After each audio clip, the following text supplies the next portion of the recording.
రెండు తెలుగు రాష్ట్రాల్లో వర్షాలు దంచి కొడుతున్నాయి. బంగాళాఖాతంలో ఏర్పడిన అల్పపీడనం వాయుగుండంగా మారడంతో వానలు కురుస్తున్నాయి. కాగా నేడు కూడా ఏపీలో భారీ వర్షాలకు ఛాన్స్ ఉందని అమరావతి వాతావరణ కేంద్రం అధికారులు వెల్లడించారు.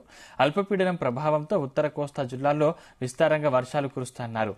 అల్పపీడనం ప్రస్తుతం వాయువ్య దిశగా పయనించి పూరీ సమీపంలో తీరం దాటే అవకాశం ఉందని అంచనా వేసింది. తీరం దాటిన తర్వాత వాయుగుండం క్రమంగా బలహీన పడుతోందని వెల్లడించింది.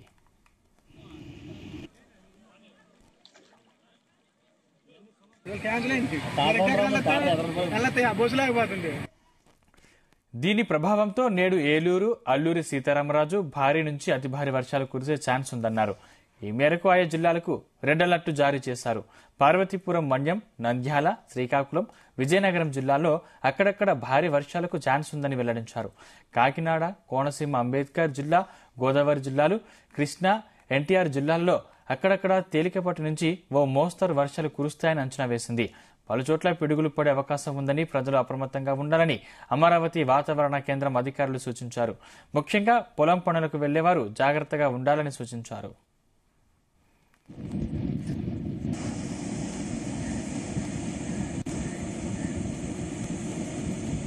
ఏపీలో యావరేజ్ గా గంటకు 19 నుంచి 23 కిలోమీటర్ల వేగంతో ఈదురుగాలులు వీస్తాయని చెప్పింది. వర్షాల నేపథ్యంలో మత్స్యకారులు సముద్రంలో వేటకు వెళ్లొద్దని సూచించారు.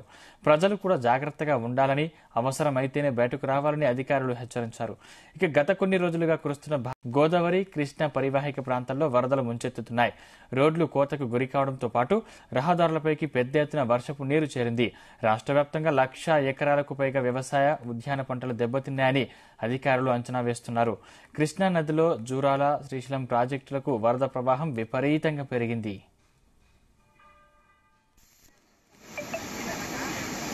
రైట్, ఇక ఇదే అంశానికి సంబంధించిన మరిన్ని పూర్తి అప్డేట్స్ మా ప్రతినిధి ప్రసాద్ అందిస్తారు. ప్రసాద్. సందీప్, వాయుగుండం కారణంగా కురుస్తున్న వర్షాలు ఇవాళ కూడా కొనసాగుతాయని చెప్పి కూడా వాతావరణ శాఖ, అదేవిధంగా ఆంధ్రప్రదేశ్ విపత్తుల నిర్వహణ శాఖ కూడా ప్రకటించిన నేపథ్యంలో ఇప్పటికే చూస్తే కనుక కొన్ని ప్రాంతాలు అతలాకుతలం అయ్యాయి. ముఖ్యంగా ఈ వరద ప్రభావిత ప్రాంతాలు అయితే పూర్తి లోతట్టు ప్రాంతాలు అన్ని కూడా గత 3 రోజుల నుంచి కూడా నీటి గుంపులో చిక్కుని కొన్ని చోట్ల అయితే రహదారులు తెగిపోయి అతలాకుతలమైన పరిస్థితులు కూడా నెలకొన్నాయి. చూస్తే కనుక ఆంధ్రప్రదేశ్ లో ఏదైతే ప్రస్తుతం ప్రధానంగా ఏదైతే పెద్దవాగుకి గండు పట్టడం నేపథ్యంలో ఏలూరు జిల్లా వేలేరుపాడు మండలం తీవ్రంగా ప్రభావితమైంది. దాదాపు 12 గ్రామాలు జలమయం కావడం జరిగింది. ఆస్తి నష్టం కూడా ఎక్కువగా జరిగింది. అదేవిధంగా చూస్తే కనుక ఈ గోదావరి పరివాహక ప్రాంతంలో చూస్తే కనుక గోదావరి వరద క్రమక్రమంగా పెరుగుతున్న పరిస్థితి అయితే ఉంది. ప్రస్తుతం చూస్తే కనుక ఏదైతే పోలవరం ప్రాజెక్టు వద్ద దాదాపు 7 లక్షల క్యూసెక్ల ప్రవాహం దిగువ విడుదల చేస్తున్నారు. అదేవిధంగా ధవళేశ్వరం కాటన్ బ్యారేజ్ వద్ద కూడా 5 లక్షల క్యూసెక్లను చేరువైంది. ఇది రానున్న 48 గంటల్లో మొదటి ప్రమాద హెచ్చరిక, అంటే ధవళేశ్వరం కాటన్ బ్యారేజ్ వద్ద మొదటి ప్రమాద హెచ్చరిక కూడా చేరువయ్యే అవకాశం అయితే కనిపిస్తుందని చెప్పి కూడా అధికారులు హెచ్చరికలు జారీ చేశారు. సో ప్రధానంగా చూస్తే కనుక ఏజెన్సీ ప్రాంతంలో అయితే రోడ్లు కోతకు గురవడం జరిగింది. కొన్ని చోట్లయితే జాతీయ రహదారి అంటే చింతూరు ఏజెన్సీలో చూసుకుంటే కనుక జాతీయ రహదారి 30 ఛత్తీస్గఢ్ సరిహద్దులో ఉన్న చెట్టి వద్ద జాతీయ రహదారికి వరద నీరు చేరడంతో రాకపోకలు కూడా నిలిచిపోవడం జరిగింది. అదేవిధంగా 326 జాతీయ రహదారిపై రోడ్డు మార్గం కూడా కొట్టుకుపోయింది. మొత్తం చూస్తే కనుక ఏదైతే సహాయక చర్యల్లో జిల్లా కలెక్టర్లు, అదేవిధంగా ఇటు ప్రభుత్వ యంత్రాంగం కూడా నిమగ్నమైన పరిస్థితి అయితే ఉంది. ముఖ్యమంత్రి చంద్రబాబు ఏదైతే ఈ విషయంలో ఇప్పటికే కూడా జిల్లా కలెక్టర్లతో వీడియో కాన్ఫరెన్స్ నిర్వహించి, అదేవిధంగా ఆంధ్రప్రదేశ్ విపత్తుల నిర్వహణ, అదేవిధంగా హోంశాఖ మంత్రి మంగళపూడి అనిత కూడా ఇప్పటికే వీడియో కాన్ఫరెన్స్ నిర్వహించి అధికారులను అప్రమత్తం చేయడం జరిగింది. అయితే ప్రధానంగా చూస్తే కనుక రహదారులకు సంబంధించి నష్టం ఎక్కువగా జరిగిన పరిస్థితి అయితే ఉంది. అదేవిధంగా పంట నష్టం కూడా ఎక్కువగా జరిగిన పరిస్థితి అయితే ఉంది. గోదావరి జిల్లాలో చూసుకుంటే కనుక ఇప్పటికే వేలాది ఎకరాల్లో వరి పంట నాట్లు వేసిన పరిస్థితి ఉంది. ముంపులు చిక్కున్న నేపథ్యంలో ఈ పంట నష్టం కూడా సంభవించే అవకాశం అయితే కనిపిస్తుంది. ఇప్పటికే 4 రోజులుగా వేలాది ఎకరాల్లో పంట నీటి ముంపులో చిక్కున్న పరిస్థితుల్లో ఇప్పటికే రైతులు పెట్టుబడి పెట్టున్నారు. ఎకరానికి దాదాపు 5-6 వేల రూపాయల వరకు కూడా పెట్టుబడి పెట్టిన పరిస్థితి అయితే ఉంది.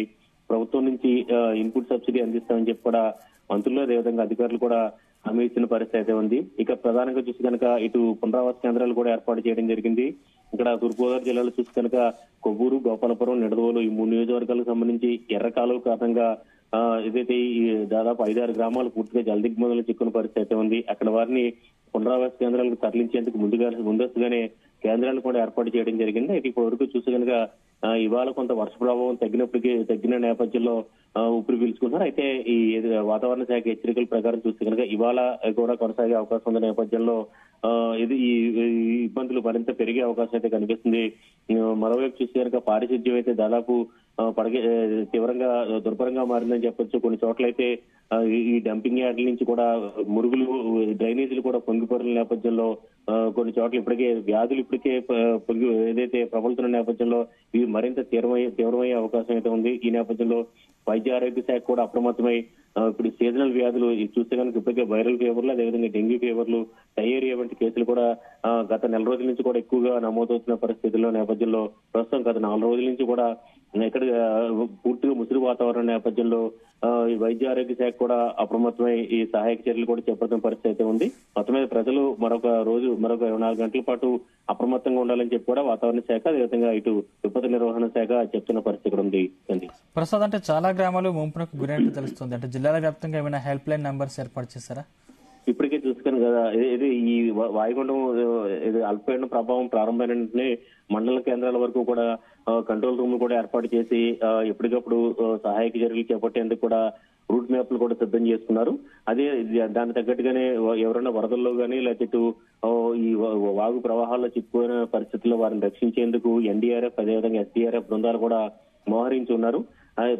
ప్రధానంగా చూస్తే కనుక కొన్ని చోట్ల అయితే పునరావాస కేంద్రాల ఏర్పాటు ఖచ్చితంగా అవసరం ఉంటుందని చెప్పి కూడా భావించి ఏదైతే ఇప్పటికే చూస్తే కనుక దేవీపట్నం ఏజెన్సీ కావచ్చు, లేదంటే చింతూరు ఏజెన్సీ కావచ్చు, అల్లూరు సీతారామరాజు జిల్లాలోని గోదావరి పరివాహక ప్రాంతం ఉందో ఇక్కడంతా కూడా అంటే పోలవరం ముంపు గ్రామాలన్నీ కూడా ఇప్పటికే కొన్ని ప్రభావితం అవుతున్నాయి.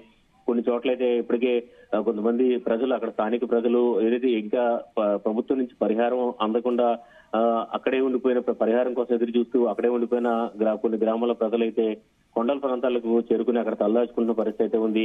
అధికార యంత్రాంగం కూడా ఇక్కడ ఇప్పటికే సహాయక చర్యలు కూడా చేపడుతున్నారు. మొత్తమే చూసి కనుక ఈ వాయుగుండం కారణంగా కురిసిన వర్షాలకు రహదారులు అయితే పూర్తిగా దెబ్బతిన్న పరిస్థితి అయితే ఉంది. కొన్ని చోట్ల వంతెనలు కూడా కొట్టుకుపోయాయి.